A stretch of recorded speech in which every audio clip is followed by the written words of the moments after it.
حسن میں پہلے گئی ہوں میو ہاسپٹل، اس کے بعد میں جنا ہاسپٹل گئی ہوں، اور اس کے بعد میں نے جو ایکشن لیا ہے وہاں پیشنٹس کے لیے دوائیاں نیچے باکسز کے باکسز پڑے ہوئے تھے اسٹورز میں، لیکن پیشنٹس کو نہیں مل رہے. تو میں نے انسٹنٹ جو ایکشن لیا ہے اس کی وجہ سے اب تمام ہاسپٹلز میں حالات بہتر ہیں. آج میں سروسز آئی ہوں تو یہ ایم ایس صاحب کھڑے ہیں میرے ساتھ، میں خوش ہو کے جا رہی ہوں. ایک پیشنٹ نے نہیں کہا کہ مجھے دوائی باہر سے لانی پڑی ہے یا پیسے دے کے لینی پڑی ہے، اور پیشنٹس کو انتظار بھی نہیں کرنا پڑا.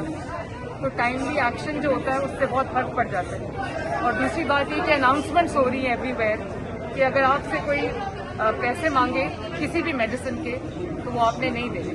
کیونکہ میڈیسن حکومت پنجاب پرووائڈ کر رہی ہے، فری میڈیسن پرووائڈ کر رہی ہے. دوسری بات یہاں پر کیبنٹس رکھوا دی جہاں پر پیشنٹس کو نظر آتا ہے کہ تمام ادویات اور جو بھی اور چیزیں چاہیے وہ وہاں موجود ہیں،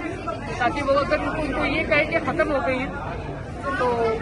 وہاں پر ان کو پتا ہو کہ میڈم ہیلتھ ورکرز بیٹھے ہوئے کے خلاف تو اس پر